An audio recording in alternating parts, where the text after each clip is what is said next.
Hello, good afternoon, नमस्कार। 17th BPSC series का यह 16वां यानी 16th सीरीज है। साइंस एंड टेक्नोलॉजी बड़ा इंपॉर्टेंट है, छोटे छोटा चीज है, इसको एक बार अगर ध्यान से आप समझ लेंगे तो क्वेश्चन नहीं छूटेगा। और सबसे बड़ी बात है कि इसको मैंने करंट अफेयर से सिंक कर दिया है, तो वही साइंस एंड टेक्नोलॉजी इंपॉर्टेंट होते हैं that are sync with the current affairs. Clear. तो दो थीम है आज डिस्कस करेंगे। पहला है कोऑर्डिनेटेड लूनर टाइम, जिसको हिंदी में बोलते हैं समन्वित चंद्र समय, और फर्स्ट होम ग्रोन का टी सेल थेरेपी सेंटर जो इंडिया में उद्घाटन किया गया है ना। Coordinated lunar time, coordinated lunar time का मतलब होता है कि चंद्रमा पे भी अब टाइम का अपना एक यंत्र होगा। जिस तरह हम लोग अर्थ पे टाइम देखते हैं तो क्या यूटीसी से वह डिसाइड होता है ना। एक टाइम है और उससे सारे विश्व जो है उससे अपना टाइम डिसाइड करते हैं, उसका क्या नियम है वो भी देखेंगे। और यह थेरेपी जो है पहली बार जो है ब्लड कैंसर के लिए इंडिया में शुरू किया गया है। जो इससे पहले ब्लड कैंसर के लिए और कंट्री से हम मंगाते थे तो बहुत महंगा होता था, लेकिन पहली बार यह किया गया। क्लियर। चलिए शुरू करते हैं, एक एक करके देखते हैं। सबसे पहला है कोऑर्डिनेटेड लूनर टाइम यानी समन्वित चंद्र समय। देखिए, यह समन्वित चंद्र समय इसलिए है कि चंद्रमा पे, मून पे अभी सारे कंट्री जो है मिशन भेज रहे हैं, और ऐसा बताया जा रहा है कि यह अर्थ के बाद मून और मार्स ऐसा सेलेसियल बॉडी होगा जहां पे ह्यूमन बसेंगे, ह्यूमन वहां पे इनहेबिट करेंगे, यानी वहां पे अपना घर बनाएंगे। इसलिए हमने भी, इंडिया ने भी चंद्रयान 1, चंद्रयान 2, चंद्रयान 3 हम लोग भेजे वहां पे, है ना। और 3 में तो इतिहास रच दिए, है ना। तो इसलिए यूएसए ने यूएसए जो है वह नासा को टास्क दिया है, वाशिंगटन, कि आप एक नया टाइम जोन बनाइए मून पे। कब तक? 2026 तक। क्लियर। अब यह जो कोऑर्डिनेटेड लूनर टाइम है इसी को बोला गया है, यह एक्टिवेट हो गया, है ना। तो कोऑर्डिनेटेड लूनर टाइम क्या है? एक नया टाइम जोन होगा जो केवल मून के लिए होगा। तो अब क्वेश्चन उठता है कि अभी तक जो मून पे जो मिशन भेजे जाते थे वह कौन सा टाइम का के अनुसार होता था? तो जिस देश का मिशन था, जैसे इंडिया का गया तो इंडिया के टाइम के अनुसार होता, यूएसए का गया तो यूएसए के टाइम के अनुसार होता था, रसिया के गया तो रसिया के टाइम के अनुसार होता था, है ना। लेकिन अब जो है उसका अपना टाइम बनाया जाएगा। क्लियर। अब जो अपना टाइम बनाया जाएगा इसी को बोला गया है, इसी नया चंद्रमानक को बोला गया, न्यू लूनर स्टैंडर्ड को बोला गया coordinated lunar time. Coordinated lunar time यानी इसको एलटीसी बोला गया है शॉर्ट में, कोऑर्डिनेटेड लूनर टाइम। यह एक पार्ट होगा, it is the part of broader effort to establish, जो एक स्टैब्लिश करेंगे standard at and around celestial body other than the earth. अब इस तरह का और भी मून पे बनाएंगे जो आसपास के समय मानक स्थापित करने का व्यापक प्रयास का एक हिस्सा होगा। क्लियर। व्यापक प्रयास का एक हिस्सा होगा। अब हम देखेंगे यहाँ पे कि कैसे अर्थ का टाइम कैसे मापा जाता है। जैसे हम लोग देखते हैं ना, अभी 2 बज गए, अभी 3 बज गए, अभी 4 बज गए, इसका कैसे मापा जाता है सबसे पहले ये समझेंगे, उसके बाद यह समझेंगे। तो सबसे पहले देखिए कि how does earth time standard work, है ना। इस जो भी बता रहे हैं इसका डिटेल्स पीडीएफ नोट इंग्लिश और हिंदी दोनों में हमारे Telegram channel Tiwari general study से आपको मिल जाएगा। जो भी हम बोल रहे हैं, जो भी हम यहाँ पे डिस्कस कर रहे हैं, इसका डिटेल्स हिंदी और इंग्लिश दोनों नोट्स मिल जाएगा, वहां से आप ले लीजिएगा। क्लियर। तो इंडिया क्या है, यानी पूरे विश्व में, विश्व की अधिकांश घड़ियां यानी most of the clock in the time zone of the world, अधिकांश घड़ियां जो है वह कोऑर्डिनेटेड यूनिवर्सल टाइम यानी यूटीसी, कोऑर्डिनेटेड यूनिवर्सल टाइम यानी यूटीसी से निर्धारित होता है। अब सवाल उठता है कि यूटीसी क्या है? यूटीसी एक फ्रांस में वजन और माप करने का एक ब्यूरो है, यानी यूटीसी जो है setup by the international bureau of weight and measure in Paris, यानी पेरिस में इंटरनेशनल ब्यूरो में वेट एंड मेजर या फ्रांस में है, यहीं से डिसाइड होता है। क्लियर। और दूसरी बात की यूटीसी जो है इंटरनेशनली एग्रीड है, यानी पूरे कंट्री जो है एग्रीड होते हैं इसके स्टैंडर्ड ऑफ टाइम से, है ना। और यह टाइम कैसे मापता है, ध्यान दीजिएगा, टाइम मापता है यह एटॉमिक क्लॉक से। टाइम कैसे मापता है, एटॉमिक क्लॉक से, यानी 400 से ज्यादा, मोर देन 400 एटॉमिक क्लॉक जो है वह डिफरेंट पार्ट ऑफ वर्ल्ड में स्टैब्लिश्ड है। और वह क्लॉक जो होता है, एटॉमिक क्लॉक होता है, उसका फ्रीक्वेंसी से 1 सेकेंड मापा जाता है। क्लियर। और वह जो एटम किसका होता है, ध्यान दीजिएगा, यह सीजियम का होता है। किसका होता है, सीजियम का होता है। सीजियम का एटम होता है और इसी से एक बार रेजोनेट करते हैं वह 1 सेकेंड के बराबर होता है। आया बात समझ में। यानी यह परमाणु के आवृत्तियों के संदर्भ में मापता है, यानी किसी भी वस्तु की प्राकृतिक आवृत्ति जहां यह उच्च आयाम पे कंपन करता है, जो एनर्जी ऑब्जर्व करता है, उसी से 1 सेकेंड होता है। टेक्निकल में मत जाइए, बस समझिए कि इसका सीजियम 133 के कंपन से 1 सेकेंड बनता है। आया बात समझ में, क्या होता है, 1 सेकेंड बनता है। क्लियर। चलिए अब हम आते हैं कि यह जो आपने अर्थ का देख लिया, अब आते हैं यूटीसी। यूटीसी तो आपने देख लिया, कोऑर्डिनेटेड यूनिवर्सल टाइम। क्लियर। कैसे मापा जाता है या अर्थ, ये देख लिया। अब यूटीसी भी देख लिया, उसका थोड़ा सा डिटेल्स देखिए आप। जो यूटीसी है यानी कोऑर्डिनेटेड यूनिवर्सल टाइम, देखिए इसका और इसका एक अलग अलग चीज है। ऐसा हम लोग जनरली समझते हैं क्या सीवीटी होगा, लेकिन नहीं, है यूटीसी, पेरिस का वर्ड है ना।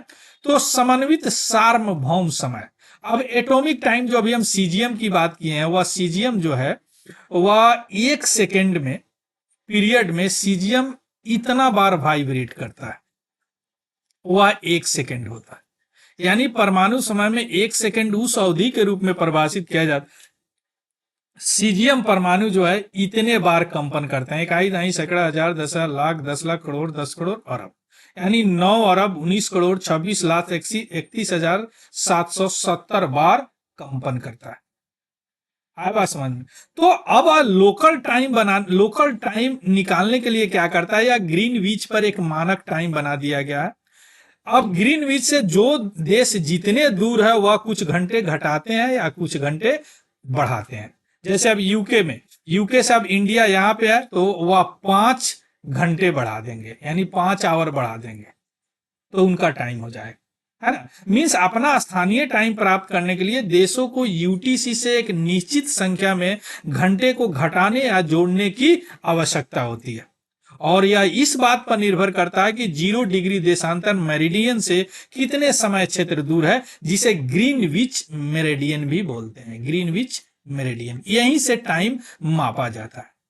आए बात समझ में, यहीं से टाइम मापा जाता है। जैसे देखिए यहाँ पे एक पिक्चर में भी थोड़ा सा क्लियर करता हूँ, ये 0 डिग्री है, यहीं से अब यहाँ से जो है जितने पे कंट्री है उस हिसाब से या अपना मापते हैं। जैसे अब इंडिया है यहाँ पे, तो देखिए यहाँ पे आ जाएगा इंडिया, तो 5-5.5 घंटा अब यहाँ पे अपना एक इलाहाबाद से गुजरता है, उसका मानक होता है। यानी यह क्या होता है, पूरे विश्व में कोऑर्डिनेट करके टाइम निकाला जाता है।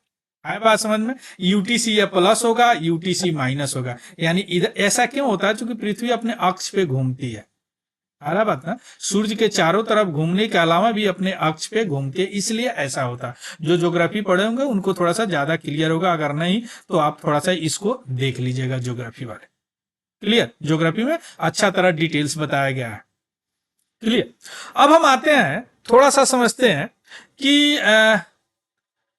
why do we need a standard time standard for a moon. Means हमें चंद्रमा के लिए समय मानक की क्यों आवश्यकता है, जो कोऑर्डिनेटेड लूनर टाइम की बात कर रहे हैं। इसका मुख्यतः 2 कारण है। पहला कारण है कि time on the moon follow differently than it does on earth. Means चंद्रमा पे समय पृथ्वी के तुलना में अलग तरह का समय होता है। क्यों? चूंकि मून पे जो है लेस ग्रेविटी होता है। ध्यान दीजिएगा, चंद्रमा पे गुरुत्वाकर्षण बल कम होता है, इसीलिए अब जहां कम होगा, ध्यान दीजिएगा, जहां कम होगा वहां पे पृथ्वी के तुलना में थोड़ा तेजी से टाइम भागेगा। यानी थोड़ा सा पृथ्वी के तुलना में मून पे टाइम तेजी से भागेगा अर्थ से। मींस अगर इसको कैलकुलेट करें तो औसतन 58.7 माइक्रो सेकेंड कम होगा। आ रहा बात समझ में? यानी पृथ्वी आधारित घड़ी औसतन 58.7 माइक्रो सेकेंड कम घड़ी अपने आप होता चला जाएगा। आ रहा बात समझ में? यानी तेजी से समय भागेगा वहां पे। यानी तो वर्तमान में प्रत्येक चंद्र मिशन जो इंडिया का चंद्रयान 1 चंद्रयान 2 है, मिशन के संचालक अपने स्वयं के टाइम स्केल का उपयोग करते हैं। और वह स्केल क्या होता है? जो यूटीसी से जुड़ा होता रहता है। अब इसकी जरूरत इसलिए है कि भारत सहित कई देश अगले वर्षों में चंद्रमा को आबाद करने का विचार कर रहे हैं। Means several country including India are looking to populate the moon in the following year, so that's why we need a time standard for a moon. आया बात समझ में? इसीलिए इसकी जरूरत पड़ रही है। चलिए थोड़ा सा देख लीजिए क्यों ऐसे होता है। अब यहां पे हम थोड़ा सा बात करते हैं कि how will lunar time standard establish. अब कैसे, अब यूटीसी का तो बात कर लिए कि कैसे स्टैब्लिश किया गया है, अब इस पे कैसे स्टैब्लिश किया जाएगा। तो अर्थ की तरह ही यहां भी एटॉमिक क्लॉक लगाया जाएगा। यह कहां पे लगाया जाएगा? लूनर सरफेस पे, चंद्रमा के सरफेस पे लगाया जाएगा। और यह एटॉमिक क्लॉक जो है चंद्रमा के सरफेस पे लगाने के बाद मैंने परमाणु घड़ियों को तैनात किया जाएगा कहां? चंद्रमा के सरफेस पे।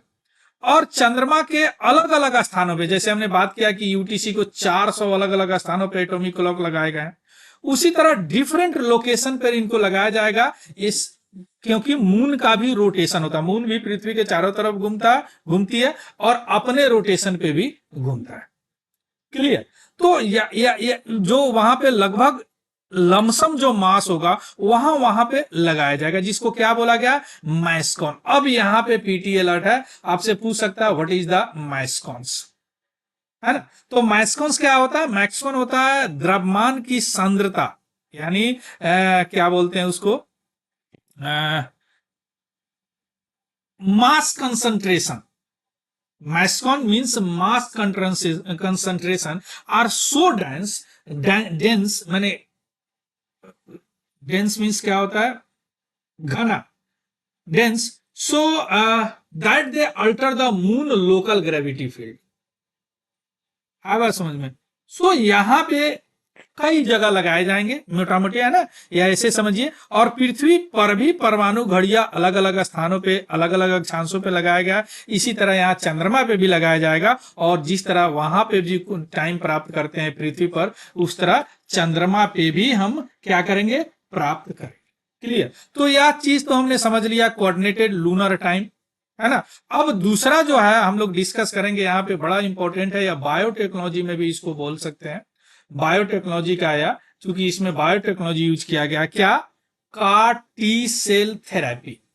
Car T cell therapy Bombay में इंडिया का first home grown CAR T cell therapy center IIT Bombay में इस उद्घाटन किया गया है। और उद्घाटन किसने? हमारे राष्ट्रपति द्रौपदी मुर्मू ने 4 अप्रैल 2024 को यह CAR T cell therapy center IIT Bombay में उद्घाटन किया।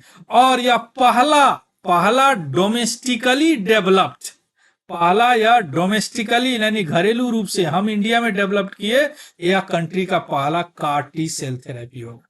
हालांकि यह थेरेपी उद्घाटन तो 4 अप्रैल को हुआ, लेकिन यह थेरेपी के अप्रूव्ड हमारे डीजीसीआई कर दिए हैं अक्टूबर 2023 को। और इस थेरेपी का नाम है नेक्सकार 90। अभी याद रखिएगा, ये पूछ सकता है कि नेक्सकार 90 क्या है। क्लियर? नेक्सकार 90 क्या है? क्लियर? तो अब हम यहां पे यह देखेंगे कि यह थेरेपी क्या है ना। लेकिन कार टी सेल थेरेपी क्या है? अब थेरेपी को समझने से पहले यह थेरेपी क्या है, या कि इम्यूनोथेरेपी है। ध्यान दीजिएगा, क्या है? यह इम्यूनोथेरेपी है, यानी हमारा खुद का इम्यूनिटी सिस्टम को या इस पे थेरेपी पे है। तो इसको समझने से पहले थोड़ा सा इम्यूनिटी समझेंगे, प्रतिरोधक क्षमता, है ना। और उसके बाद में तब थोड़ा सा समझेंगे कि ये कैसे काम करेगा। ये ब्लड कैंसर के लिए पहली बार ऐसा इंडिया में हुआ है। क्लियर। तो सबसे पहले समझते हैं इम्यूनिटी क्या होता है, प्रतिरोधक क्षमता क्या होता है। देखिए, प्रतिरोधक क्षमता का इम्यूनिटी का मतलब होता है कि वह जो डिजीज कॉजिंग ऑर्गेनिज्म है, जिसके कारण डिजीज होता है, जिसको एंटीजन भी बोलते हैं, फॉरेन एलिमेंट भी बोलते हैं, उससे हमारे शरीर को बचाता है जो सिस्टम, उस सिस्टम को इम्यूनिटी सिस्टम बोलते हैं।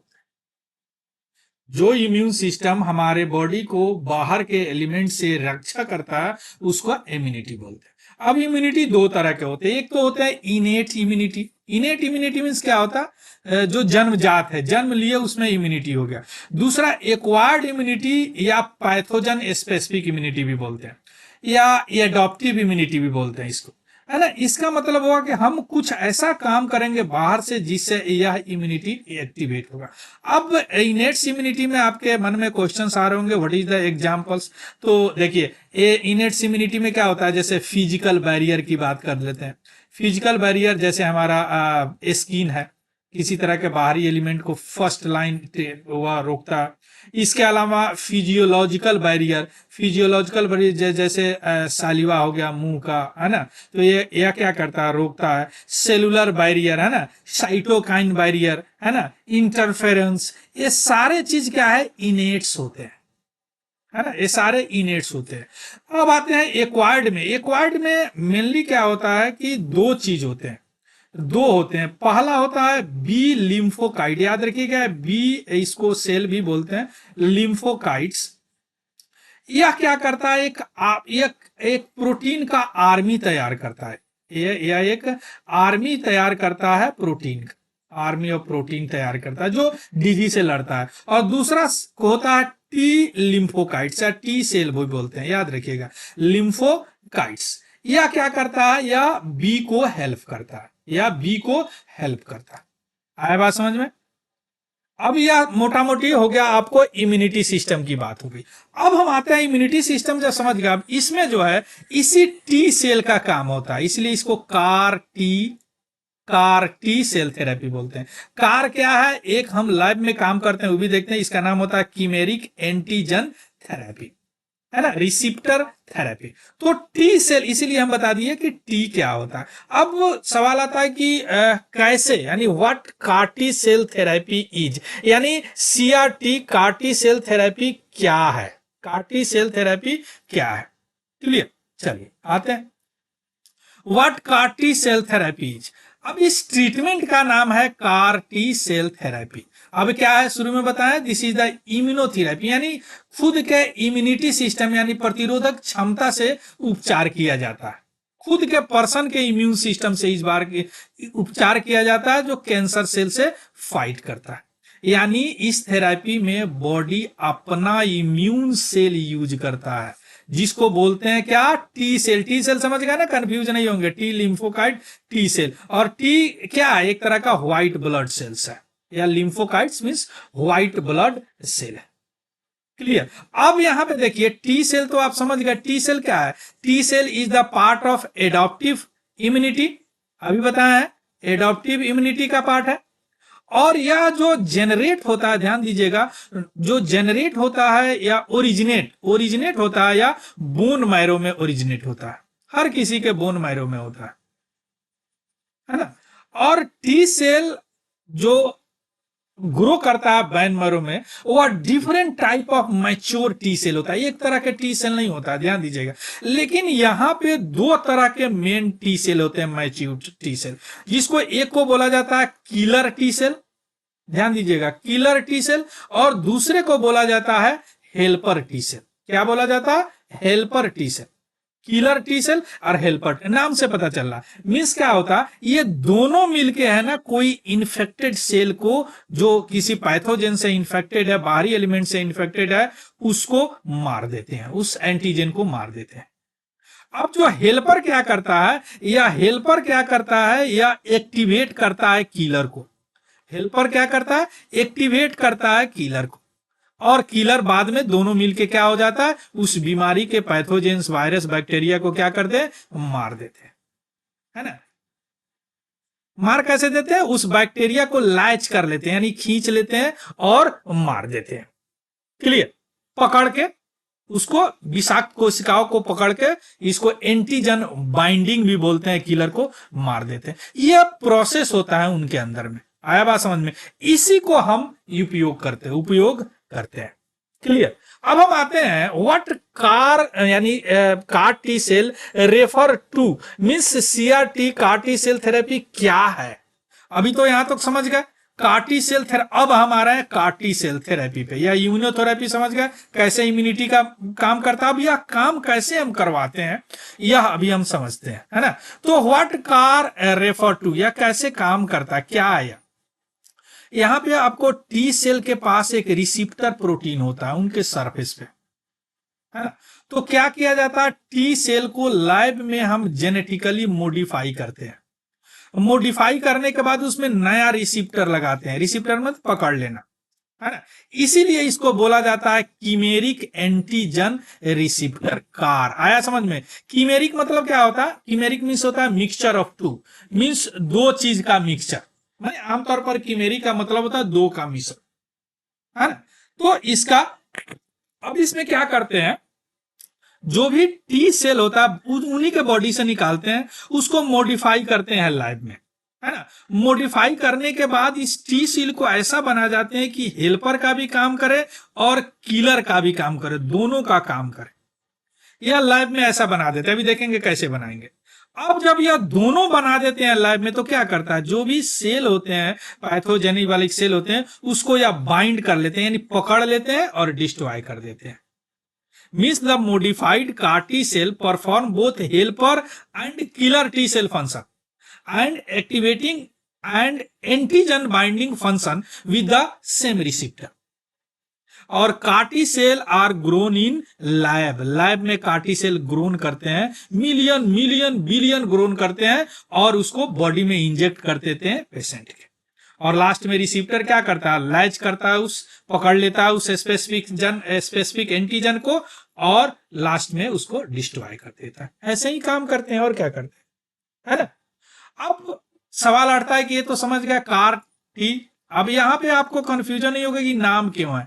कीमेरिक मिश्रण ऑफ दो, antigen means foreign element, receptor means उसको पकड़ लेगा, रिसीव कर लेगा, है ना, रिसीव कर लेगा, और टी तो जानते हैं लिम्फोकाइट। इसीलिए इसको कार टी सेल थेरेपी बोलते हैं। इसको लैब में बनाया जाता है। कैसे बनाया जाता है अभी हमारे। अब हम यहाँ पे आते हैं कि हाउ दिस थेरेपी वर्क, यह थेरेपी कैसे काम करता है, या उपचार कैसे काम करता है। देखिए यह थेरेपी क्या करता है, सबसे पहले पेशेंट से, जो भी पेशेंट है उनके बॉडी से टी सेल ले लिया जाता है ना, उसको जेनेटिकली एडिट किया जाता है लैब में। और लैब में एडिट इसलिए किया जाता है कि उसको इस लायक बनाया जाता है कि वह कैंसरस, जो भी फॉरेन कैंसरस सेल है जिसके कारण कैंसर होता है, उसको वह ऑब्जर्व करे, रिकॉग्नाइज करे फॉरेन बॉडी से, है ना, और उसको रिमूव कर दे। और उसके बाद में क्या किया जाता है, पेशेंट के बॉडी में ये काम करने के बाद इंजेक्ट कर दिया जाता है।